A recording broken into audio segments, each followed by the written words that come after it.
Hey everyone, so I'm back. I didn't think I'd be making another review so quickly, but I was just talking to a friend about Halloween Ends, and I know it's been a little bit over a year, maybe like a year and like 4 months since that movie released, but it's not even like divisive, like people just straight up hated it. And I don't get it. I'm definitely in the minority. The people who actually did like it. And let me explain why. First is first, and I'm ready for all of you to come for me in the comment section. I don't think anything past the first Halloween even came close to matching it. I think Halloween 2 was just a straight up slasher, which kind of went against what John Carpenter went for originally. I mean, he's been very vocal about this. He didn't want to do a sequel. And I think there are a lot of elements in Halloween 2 that make that pretty obvious. Halloween 3 is its own thing, and Halloween 4 and 5, people love 4, people hate 5. I think they're both okay. They're kind of meh. Halloween 6, that weird plot twist in the director's cut where you find out who the father of Jamie's baby is, and then you realize it's Michael. That was very disturbing. You don't know how that happened, and I really don't want that to be left up to the imagination, but it kind of is. You're kind of wondering, what is it? Either way, Halloween Ends. A lot of people compare it to Halloween H2O, which in my opinion was pretty decent. Like, Halloween H2O was a solid movie. Yeah, there's that weird thing where Michael has like 3 different masks, and one of them is like CGI'd, and it kind of also felt like a lot of people compared to Scream, and I can see that. I mean, they were both done by Dimension Films, and the score is very similar to that of Scream 1 and Scream 2. So I get the comparison, but at the same time, I think Halloween H2O was a solid movie. It could have been a direct sequel to Halloween instead of Halloween 2, and minus that whole sister subplot, which wasn't unnecessary. I think Halloween H2O would have been a great way to end the franchise. But no, then you get Halloween Resurrection, and it's another cash grab by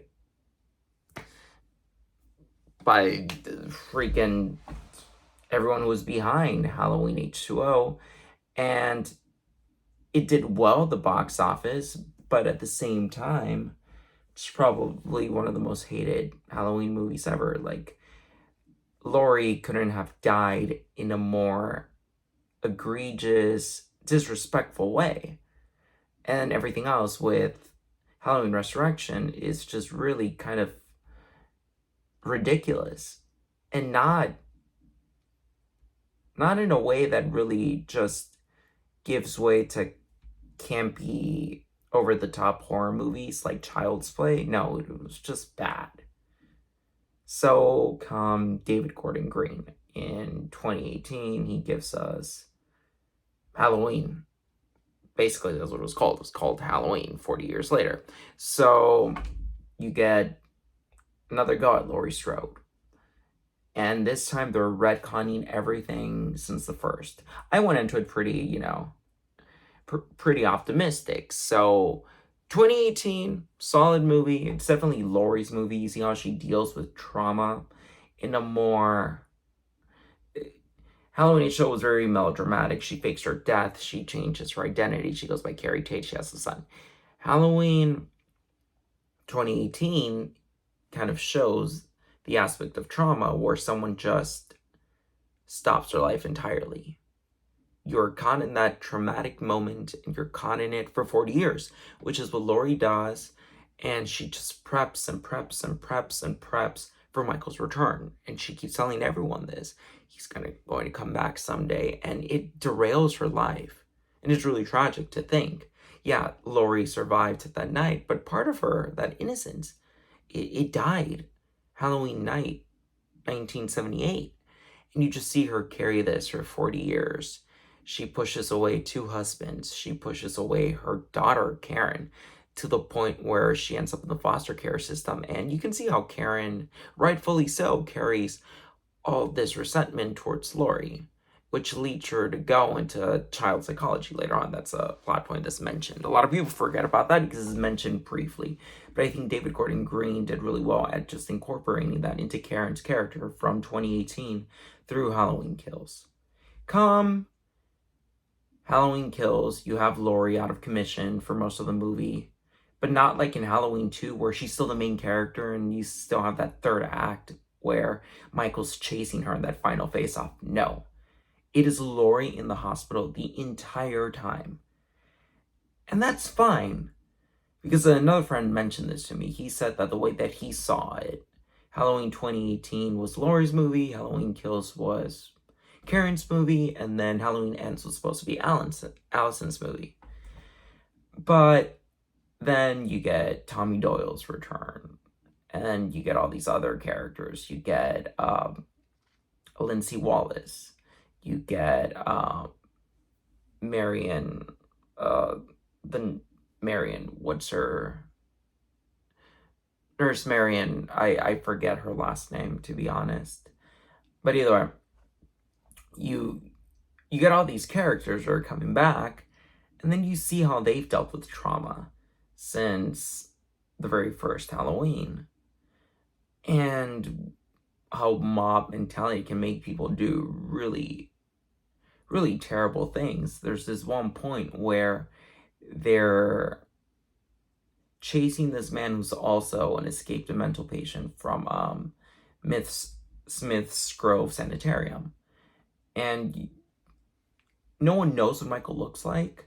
The only people that really saw him Halloween night 1978 are Laurie, Tommy, and Lindsey. So people don't really know what he looks like. So people assume that this escaped patient is Michael, and you see Laurie and Karen just trying to deter everyone from just chasing this man inside of the hospital, but they're just not listening. Mob mentality takes over them, and they eventually push this man to commit suicide. And it's really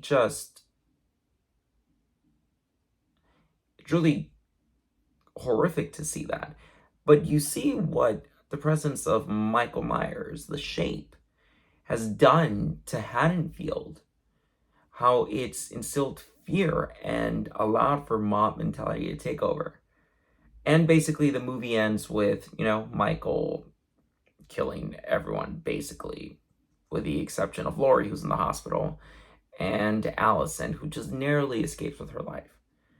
And then Laurie gives a speech where she basically says that Michael is far beyond anything imaginable in terms of his human abilities, basically immortal, and that no amount of violence from another person will ever take him down, because the more he kills, the more fear he instills in people, the stronger he gets. Then you flash forward to Halloween Ends, which is like a year later, 2019, and you're introduced to Corey Cunningham. So a lot of people are wondering, who is this kid? We've never seen him before. And you see him babysitting, and then he accidentally kills the kid that he's babysitting, Jeremy. And you see how he kind of just becomes the new Michael Myers. And then you fast forward another 3 years to Halloween night 2022, and you see Corey, just like, he managed to get away with accidental manslaughter. He didn't go to jail, but you see how the town is still treating him like he's become a social pariah. And it's because everyone is deflecting all the anger and frustration that they felt over their one fateful night with Michael in 2018, not 1978, because 1978 he only targeted Annie, Laurie, Lindsey, Tommy, and Linda. Nobody else really saw him. But Halloween night 2018, he killed a lot of Haddonfield citizens. So you're seeing how they're dealing with this anger, this trauma, all these bottled up, repressed feelings, and they found someone to take that out on, and that's Corey Cunningham. He's a new Michael Myers. And this goes back to that whole speech about how evil transcends that Laurie gives at the end of Halloween Kills. With that being said, what's so great about Halloween Ends is that, and again, going back to the conversation I had with one of my friends, he said that he saw Halloween 2018 as Laurie's movie as a protagonist, Halloween Kills as Karen's movie, with her being the protagonist, and then Halloween Ends was supposed to be Allison's movie, but I don't think any of them were ever the protagonist. I think Haddonfield is. I think David Gordon Green's Halloween trilogy is about the effects that a traumatic event can have on a whole town. And there are a couple of points to back this up. Whereas other Halloween movies have seen characters try to leave Haddonfield. Laurie in Halloween H2O, she moves to California. Halloween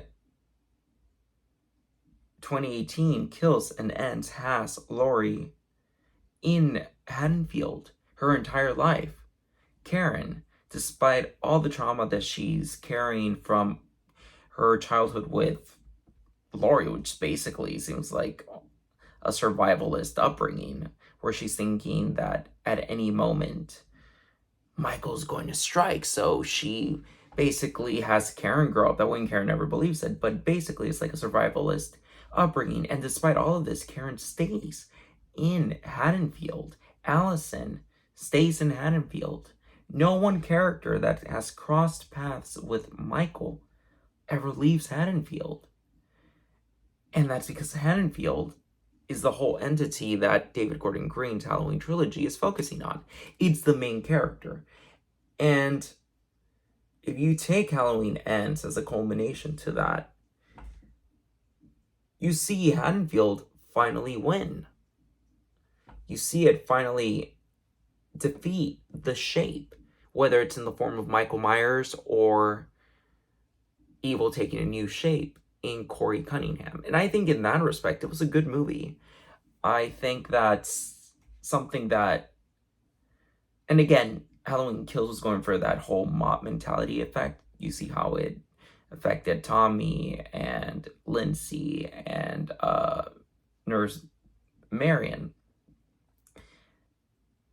Halloween Ends finally just focuses on the entire town and has them overcome the Shape, both in Corey Cunningham and in Michael Myers. And once that happens, everyone's allowed to finally move on with their lives. Allison breaks the toxic cycle of living in trauma. For her, her trauma is losing her parents and all of her friends in one night. Seeing Corey die, Michael die, she's allowed to put that trauma to peace and finally leave. And you see Haddonfield as a protagonist become victorious by, Halloween Ends could have easily ended after Laurie, spoiler alert for anyone that hasn't seen it, after she kills Michael. And to that point, a lot of people argue, like Michael, he was so disrespected because Laurie was able to, overcome him so easily, and she stopped training because she decided to try to lead a normal life, which I think is understandable. I think David Gordon Green tried to humanize all his characters. That's wonderful. I actually believed that I was looking at people and not just moronic horror movie characters who open the door even when logically you shouldn't. No, I felt like every David Gordon Green Halloween movie was dealing with actual humans. And I can see Laurie trying to move on. A lot of people will say, oh no, that doesn't make sense after 40 years of training. Yeah, Laurie was training to protect herself and her daughter. And the moment she lost her daughter, that was it. That was the definition of Laurie hitting rock bottom. And she finally goes to therapy and she finally tries to move on. That being said, it couldn't just end with Laurie killing Michael. The procession in which Michael is taken into the car compactor and all of Haddonfield, all of the citizens go and they watch Michael, the shape, the embodiment of evil, where it all started, finally be laid to rest and, absolutely annihilated. His body's like destroyed. That's Haddonfield wins. Everyone can move on. Laurie can finally go see that cherry orchard with Hawkins. Hawkins can move on from the guilt that he was feeling from not allowing Michael to be killed by Dr. Loomis in that little flashback that Halloween Kills has, where you get Hawkins's backstory and you see Dr. Loomis try to kill Michael and Hawkins stop him. And then how he feels guilty because Michael escapes in 2018 and kills so many more people. But Hawkins can finally put his guilt to rest. Laurie can move on from all her trauma and all her guilt. And Allison can finally embrace a new life. Free of Haddonfield, her trauma, and even her very convoluted relationship with Laurie. They come to peace. They love each other, their family, but Allison can finally move on. Be her own person. And yeah, Laurie keeps Michael's mask at the end. And you're kind of wondering, oh, is she the new, the whole idea that evil changes shape. Is she the new evil? Doubt it. I don't think that's what David Gordon Green was going for. And Jamie Lee Curtis is done with Halloween, so yeah, she's not coming back for that. And that's great. I think Halloween Ends was a decent movie. I think it was a good way to end David Gordon Green's Halloween trilogy. And I think it did justice to what could have spawned from the original had it been treated more carefully. And again, I know I'm the minority when it comes to this, but I think it was a great way to end it. It was a decent movie. I would classify it more as a drama, more than, I don't think it's a slasher. There's probably a total of like 5 deaths in Halloween Ends, and most of them are committed by Corey. Michael kills 2 people. Kills Sheriff Mulaney. Well, Corey and Michael kill him together. And then he kills Dr. Mathis. Oh, and Corey. 3 people. Yeah, and that's fine. I mean, in the original Halloween, Michael killed Judith, Linda, Annie, and that one mechanic to steal his car. That's fine. I'm okay with that. I think Halloween Ends is more a drama about seeing Haddonfield finally move on as a whole. And considering the characters it was highlighting, from the townspeople to Laurie to Allison to Lindsey, even though she was barely in it, I think it was great. I think the protagonist finally won throughout the course of this entire trilogy. Evil was finally put to rest, until Halloween's rebooted or whatever they plan to do with it next. And yeah, that's my opinion on Halloween Ends. I think it gets a lot of undeserved hate. It's not a bad movie. It's not the movie people wanted. But the same was probably said about Halloween H2O when it came out at the time. There's still people that tear it to shreds. I mean, people have a lot of really strong opinions about Rob Zombie's Halloween movies. But the moment that Halloween Ends came out, they're like, oh my god, Rob Zombie's Halloween movies are amazing. Who knows, whenever they end up making another Halloween movie, whether it's in 10, 15 years, people may praise Halloween Ends, saying, oh my god, we didn't realize how great it was and what it was going for. So yeah, that was my whole take on Halloween Ends. And I hope you enjoyed it. Again, I'm ready for the comment section. I know a lot of people are going to disagree. And hey, that's what this channel's all about, right? We want to hear people's different opinions. And most importantly, we want to talk about film. So yeah, hope you enjoyed. Please click the subscribe button, the like button, so I can keep making these for you. I really enjoy doing so. All right, have a good one. Bye.